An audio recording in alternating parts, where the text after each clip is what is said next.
बालगंगाधर मेनन की बालगंगाधर मेनन की बालगंगाधर मेनन की बालगंगाधर मेनन की मेनन सारे नेതാവേ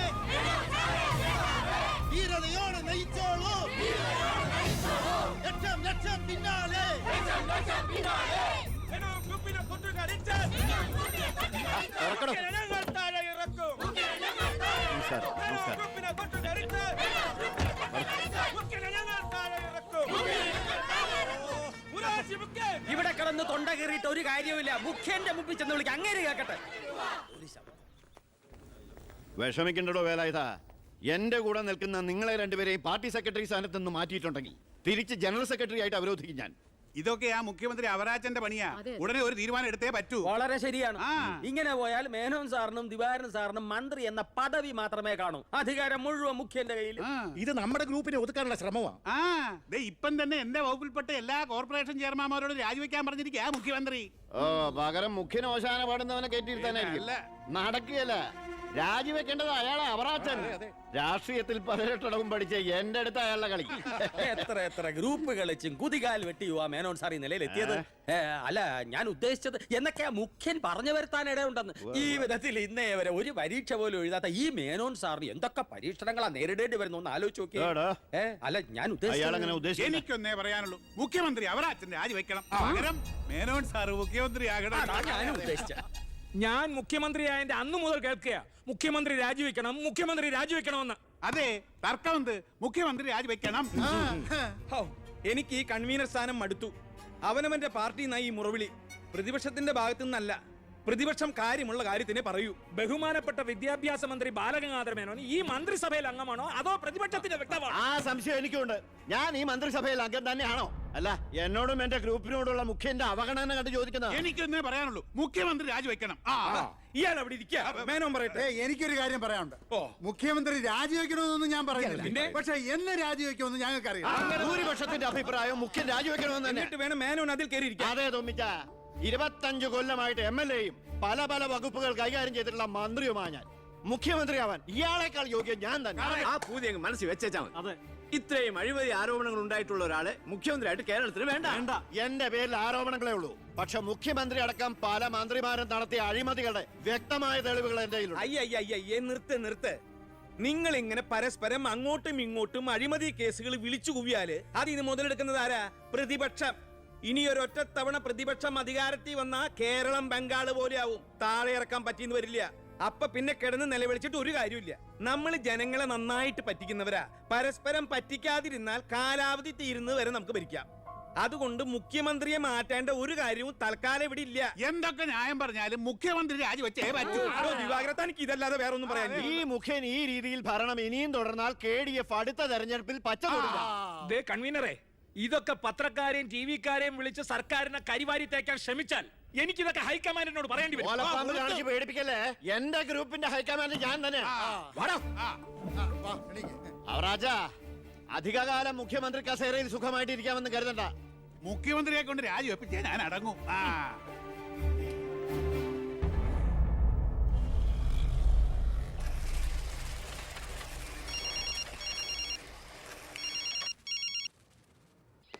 ഫൈനാൻസ് മരുമകൻ IPS. എന്താ നീ ഉടൻ ദിവാകരന്റെ ഗസ്റ്റ് ഹൗസിൽ എത്തണം. ഓ, ഉടനെ എത്തിക്കോളാം. രഞ്ജി, പണം കൊടുത്ത് ലോക്കറി വേ. ശരി. അല്ല, നിങ്ങൾ ബസ് ഓണേഴ്സും തൊഴിലാളികളും തമ്മിലൊരു പരസ്പര വിട്ടുവീഴ്ചയ്ക്ക് തയ്യാറായില്ലെങ്കിൽ ഈ സമരം ഒത്തീർപ്പാക്കാൻ പറ്റുമെന്ന് എനിക്ക് തോന്നുന്നില്ല. Excuse me. കളക്ടർ മരുമകൻ IAS. ഹലോ. ഞാൻ ഗസ്റ്റ് ഹൗസിലുണ്ടാവും. ശരി സാർ, ഞാൻ വരാം. അപ്പൊ ഈ ചർച്ച തൽക്കാലം ഇവിടെ അവസാനിപ്പിക്കാം. നിങ്ങൾ പരസ്പരം ഒരു ധാരണയിലെത്തിയ ശേഷം എന്നെ അറിയിക്കൂ. ഓക്കെ? മുഖ്യനെ മാറ്റാൻ എന്റെ കൂടെ നിൽക്കാമെന്ന് വാക്ക് തന്നതാ തൊമ്മൻ ചാക്കോ. താൻ ആരോണം ഉന്നയിച്ചാൽ മതി, ഞാൻ പിന്തുണച്ചോളാമെന്ന് പറഞ്ഞിട്ട് എന്നിട്ടിപ്പം മീറ്റിംഗിൽ മുഖ്യന് വേണ്ടി വാദിച്ചിരിക്കുന്നു. അല്ലെങ്കിൽ അവരാച്ചൻ ഒഴിഞ്ഞു പോയനെ. നായ നടന്നോണ്ട് ഒരു കാര്യമില്ല, നായ്ക്ക് ഇരിക്കാനോട്ട് നേരമില്ല എന്ന് മുഖ്യം പറയുന്ന ഞാൻ ഉദ്ദേശിച്ചത്. മേനോ സാറ് മുഖ്യമന്ത്രിയാവുമെന്ന് ഞാൻ വെറുതെ സ്വപ്നം കണ്ടു. എല്ലാം കൈവിട്ട് പോയില്ലേ? ഇല്ല ജോസ്പേട്ട, കൈവിട്ടു പോയി എന്ന് കരുതിയ പലതും നമ്മൾ വെട്ടിപ്പിടിച്ചെടുത്തിട്ടുണ്ട്.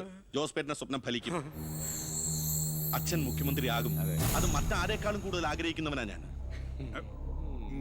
കേട്ടോടാ ദിവാര, അണികൾ ഒരുപാട് പേര് പിന്നിലുണ്ടെങ്കിലും എന്റെ ശക്തി എന്ന് പറയുന്ന ഇവരാ എന്റെ മരുമക്കള്. ഈ IPS-ഉം ഈ IAS-ഉം. എന്റെ വാക്കനുസരിച്ച് ഇവര് നിന്നിട്ടുള്ളൂ. ഇവരോട് അഭിപ്രായം ചോദിച്ചിട്ടേ ഞാൻ പ്രവർത്തിച്ചിട്ടുള്ളൂ. അല്ലച്ചാ ഈ CM രാജിവെക്കാൻ തയ്യാറായില്ലെങ്കിൽ അച്ഛന്റെ ഗ്രൂപ്പിന് പാർട്ടി വിട്ടുങ്ങ് പോകുന്നു. എടാ ഈ പാർട്ടി വളർത്തുക എന്നൊക്കെ പറഞ്ഞാലുണ്ടല്ലോ, കൂടെ നിൽക്കുന്ന ഒറ്റ ഒരുത്തനെ വിശ്വസിക്കാൻ കൊള്ളില്ല. വളരെ ശരിയാണ്. ഈ നിൽക്കുന്ന ദിവാരൻ സാറ് ഒരു മന്ത്രിസ്ഥാനം കളഞ്ഞിട്ട് വരില്ല. വരുമോ? അല്ല അത് പിന്നെ അറിയാടോ, മുന്നീന്നും പിന്നീന്നും കുത്ത് പ്രതീക്ഷിച്ചിട്ട് തന്നെ ആ കൂടെ കൊണ്ടു നടക്കുന്നു. ഞാൻ ഒഴിച്ച് അച്ഛാ ഒന്നിങ്ങോട്ട്. പാർട്ടി വിടുക എന്നൊക്കെ പറഞ്ഞാൽ മണ്ടത്തരവാ. CM രാജിവെച്ചൊഴിയേണ്ട ഒരു സാഹചര്യം ഇവിടെ ഉണ്ടാക്കിയാൽ നിങ്ങൾ എന്തുണ്ടാക്കാനും ശരി മുഖ്യമന്ത്രി രാജിവെക്കണം. എനിക്കതേ പറയാനുള്ളൂ. നീ എന്താ ഉദ്ദേശിക്കുന്നത്? സ്വാശ്രയ കോളേജുകൾക്കെതിരെ വിദ്യാർത്ഥികളുടെ സമരം നടക്കുകയാണല്ലോ. അതെ. മുൻപന്തിയിൽ നിൽക്കുന്നത് മുഖ്യനെ പിന്തുണയ്ക്കുന്ന കേസയാ. അത് വിദ്യാഭ്യാസ മന്ത്രിയായ അച്ഛനെതിരെയുള്ള മുഖ്യന്റെ കളിയാണ്. ആ സമരം വഷളാക്കണം. അതെന്നെയല്ലടാ ബാധിക്കുക. ഞാനൊന്ന് പറഞ്ഞോട്ടെ. സമരം ചെയ്യുന്ന വിദ്യാർത്ഥികളെ പോലീസുകാരെ കൊണ്ട് നമ്മൾ തല്ലിച്ചതയ്ക്കുന്നു. ആഭ്യന്തരം കൈയടക്കി വെച്ചിരിക്കുന്ന മുഖ്യനെതിരെ വിദ്യാർത്ഥികൾ തിരിയും.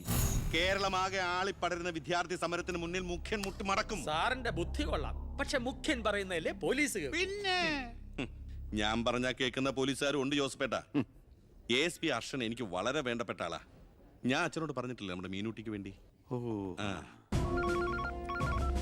Hello sir, how are you sir? Yes, കാര്യം മനസ്സിലായി. പക്ഷേ എന്ത് പ്രകോപനം ഉണ്ടായാലും പോലീസ് സംയമനം പാലിക്കണമെന്നാ CMന്റെ ഓർഡർ. എടോ, പോലീസിന് നൊന്താൻ നിങ്ങൾ കൈയും കെട്ടി നോക്കി നിൽക്കുവോ? അത് പിന്നെ പ്രത്യേകിച്ച് പറയണോ?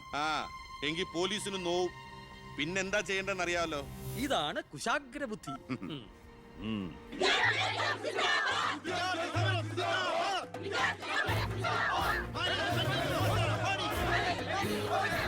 വിദ്യാഭ്യാസം നിയമം കയ്യിലെടുത്ത് പൊതുജീവിതം സമീപിക്കാൻ ആരും ശ്രമിക്കരുത്. Go back. I repeat, ദയവായി പിന്നിൽ പോവുക. വിദ്യാർത്ഥി സമരം സിന്ദാബാദ്. Police go back. Police go back. Police go back. Police go back. Police go back. Police go back. Police go back.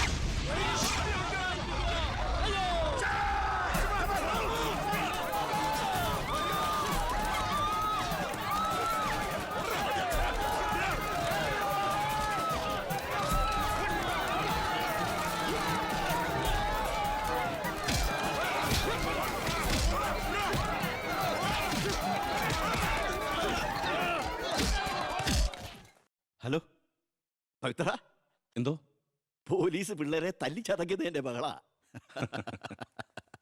പവിത്ര, നിന്റെ താന്ത്ര ശരിക്കും ഏറ്റ് കേട്ടോ. അവിടെ പോലീസും പിള്ളേരും തമ്മിൽ പൊരിഞ്ഞ യുദ്ധം. ഇതോടെ മുഖ്യന്റെ പ്രതിച്ഛായ മാറിക്കിട്ടും. അച്ഛൻ നോക്കിക്കോ, ഇനി വിദ്യാർത്ഥികൾ ഇറങ്ങിയിരിക്കില്ല. കേരളക്കരയാകെ പ്രതിഷേധം കത്തിപ്പടരും. വിദ്യാർത്ഥികളെ തൊട്ട് കളിച്ച മക്കളെ നീക്കളെ സൂക്ഷിച്ചോ.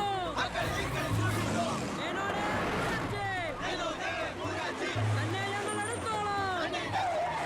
വിദ്യാർത്ഥികളെ തൊട്ട് കളിച്ച മക്കളെ നീക്കളെ സൂക്ഷിച്ചോ. വിദ്യാർത്ഥികളെ തെരുവിലിറങ്ങി കളിക്കാൻ നോക്കണ്ട. സർ, യൂത്തിന് ഇങ്ങനെ പ്രതിഷേധയാതെയാണ് നമുക്ക് റൂട്ടൊന്ന് ഡൈവേർട്ട് ചെയ്താൽ. ഇതിനാ അല്ല എടോ, മന്ത്രിയെ പ്രൊട്ടക്ട് ചെയ്യാൻ കഴിഞ്ഞില്ലേ പിന്നെ നിങ്ങൾ എന്തിനാ മുന്നിൽ പിന്നിൽ നടക്കണം? അവരെ പിടിച്ച് മാറ്റോ. സർ, ഗ്രൂപ്പ് തർക്കം പരിഹരിക്കാൻ കേന്ദ്ര നിരീക്ഷകൻ എത്തിയ ദിവസം കൊള്ളാം. എല്ലാം നേരിട്ടുണ്ട്, മനസ്സിലാക്കട്ടെ. പ്ലീസ് നിർത്തൂ പ്ലീസ്. ദയവ് നിങ്ങൾ പിരിഞ്ഞു പോകണം, അല്ലെങ്കിൽ മന്ത്രിയെ പോകാൻ അനുവദിക്കും. മേനോനെ മൂരാച്ചേ രാജിവെച്ചു പുറത്തു പോകും. താ വണ്ടി ഇടറോ. വണ്ടി ഇവിടെ വരട്ടെ. ആ കടന്നു വരുന്ന ആളത്ര ശരിയല്ല.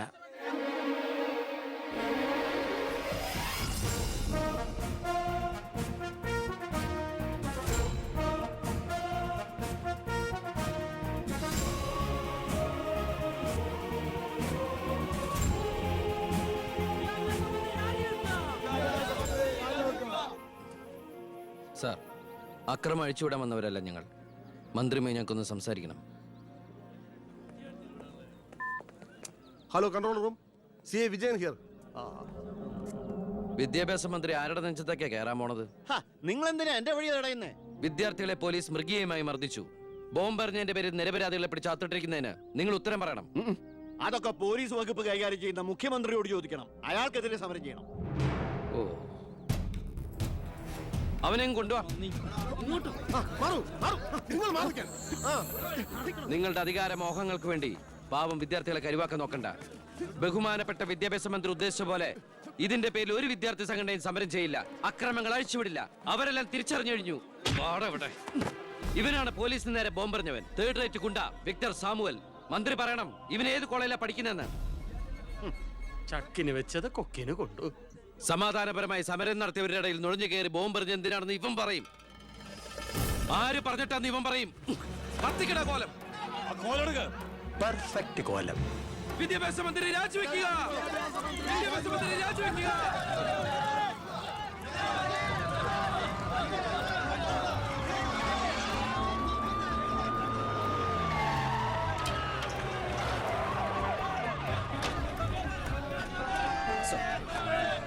എത്ര നേരം ഈ നടുറോട്ടി കിടക്കുന്നത്? അടിച്ചു മാറ്റോ എല്ലാത്തിനും.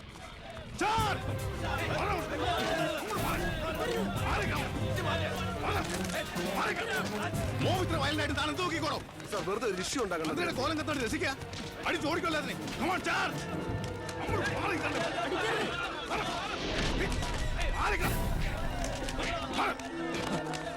നമുക്കിത് ഓടി രക്ഷപ്പെടാൻ നോക്കണോ? വേഗം ഓടിപ്പോടോ.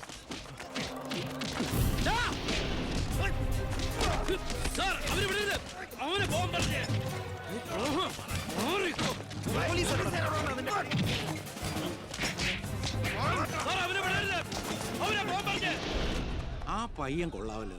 അവനെ നാളെ നമ്മുടെ ഇടയിൽ കണ്ടേക്കാം. നല്ല ഉശിര് അല്ലേ? അത് പിന്നെ കാണാതിരിക്കോ? താൻ അറിയോ അയാളെ? അറിയും. ഞങ്ങൾ തമ്മിലൊരു ചെറിയ ബന്ധമുണ്ട്. എന്തു ബന്ധം? എന്റെ ഒരേ ഒരു മോന. ആറ്റുനോറ്റുണ്ടായ ഒരേ ഒരു ഉണ്ണി. അവന്റെ ചോറ് ഇവിടെയും കൂറ് അവിടെയുമാണ്. അവൻ നിൽക്കുന്നത് മുഖ്യന്റെ ചേരിയില്ല, താമസിക്കുന്ന മേനോൻ സാറിന്റെ വീട്ടിലും. ഇവരുടെ വീടാണ് ഒരു വീട്, കുടുംബം ഒരു കോവിൽ.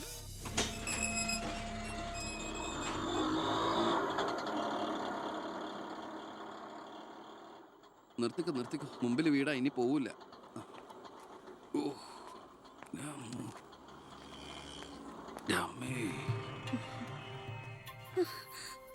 അയ്യോ, ഇതെന്ത് പറ്റിയടാ? അഴിമതി വീരനും കുടില ബുദ്ധിശാലിയുമായ ഒരു മൂരാജ് മന്ത്രിക്കെതിരെ ശബ്ദമുയർത്തിയതിനും അങ്ങേരുടെ കോലം കത്തിച്ചതിനും പോലീസ് തന്ന സമ്മാനാണിത്. ഏത് മന്ത്രി? നമ്മുടെ വിദ്യാഭ്യാസ മന്ത്രി ഇല്ലേ മാ?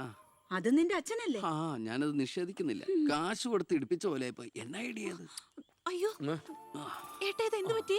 ഒന്നുമില്ല മോളെ, ഒന്നും. അയ്യോ, നന്നായിട്ട് കിട്ടിയ ലക്ഷണം ഉണ്ടല്ലോ. വിഷമിക്കണ്ട. ലാത്തിയുടെ ചൂടറിഞ്ഞ തുണക്കുട്ടന്മാർ രാഷ്ട്രീയത്തിലേറെ ശോഭിക്കും. എതിരാളികളെ ലാത്തി കൊണ്ട് അടിച്ചൊതുക്കിയും ചിലർ രാഷ്ട്രീയത്തിൽ വല്ലാതെ ശോഭിക്കുന്നുണ്ട്. പക്ഷെ അതൊന്നും അത്ര ശാശ്വതമല്ല. Every dog has a day. ഞാൻ മകനെയാണ് ഉദ്ദേശിച്ചത്. നീ ഇരിക്കെ, ഞാൻ വിളമ്പാ. ഓ, എനിക്ക് വേണ്ടമ്മാ. ഇത് VIP കളുടെ ടേബിൾ അല്ലേ? ഇവിടെ ഇരുന്ന് കഴിച്ചാൽ അങ്ങോട്ട് ഇറങ്ങില്ല. എനിക്കുള്ള വിഹിതം ഞാൻ അടുക്കള പോയി കഴിച്ചോളാം. ജീവിതകാലം മുഴുവൻ നിനക്ക് അടുക്കളയിൽ കിടന്ന് ഇറങ്ങാനാ യോഗം. ഓ, എനിക്കത് മതി. എന്തായാലും ഞാൻ നിങ്ങളുടെ ഗ്രൂപ്പ് ഓഫീസിന്റെ തിന്നാലല്ലോ വന്ന് നിറങ്ങണത്. എന്നെയും എന്റെ ഗ്രൂപ്പിനെയും പരസ്യമായിട്ട് അവമാനിക്കുന്നവനെന്തിനാ ഞാൻ കഷ്ടപ്പെട്ടുണ്ടാക്കണ എന്റെ വീതം കഴിക്കാൻ ഇങ്ങോട്ട് കെട്ടിയെടുക്കണത്? മക്കള് കഴിക്കുന്നതിന്റെ കണക്ക് പറയാ. ഞാൻ പറയൂടി, രാവിലെ ഇറങ്ങുമല്ലോ കഞ്ഞിമുക്കിയ ഡ്രസ് ഇട്ടുണ്ട്, അതിനും വേണം എന്റെ ചക്രം. അതെ, എല്ലാം സർക്കാരിനെ വെട്ടിച്ചുണ്ടാക്കുന്നല്ലേ. സർക്കാരിന്റെ കാശ് എന്ന് പറയുന്നത് ജനങ്ങളുടെ കാശാ. അതിൽ എനിക്കും അവകാശമുണ്ട്. നീ അടുക്കളയിലേക്ക് പോയി ഭക്ഷണം കഴിക്കും. ഉപദേശിക്കുകയാണ് കരുതരുത്. ജീവിതത്തിന് ഒരു ലക്ഷ്യമൊക്കെ ഉണ്ടാവും. എന്നിട്ട് ആ ലക്ഷ്യത്തിന് വേണ്ടി പരിശ്രമിക്കണം. നല്ല ഉപദേശം. ഇരിക്കുന്ന ആളോട് ചെന്ന് പറയും. പോത്തിനോടാണോ വേദം ഓതുന്നത്? ഞാൻ ഇതുദ്ദേശിച്ചത് മകനെയാ. അച്ഛനെ ഉദ്ദേശിച്ചാലും വലിയ കുഴപ്പമൊന്നുമില്ല. നിങ്ങളൊന്നും മിണ്ടാതിരിക്കെ. അച്ഛൻ അവന് വഴക്ക് പറയുന്നതിൽ എന്താ തെറ്റ്? അവന് ഞങ്ങളുടെ കൂടെ നിന്നൂടെ? എവിടെ നിൽക്കാനാ? എനിക്കെതിരെ ആഞ്ഞടിക്കാൻ ആ മുഖ്യനവനെ കരുവാക്കിയിരിക്കുക. ഞാൻ നിഷേധിക്കുന്നു. ഇവൻ എന്റെ മോൻ തന്നെയാണോ അതോ മുഖ്യറ്റം? ആ ചോദ്യം ലക്ഷ്മി തീറ്റ കഴിഞ്ഞ് ഇറങ്ങി പോടുന്ന.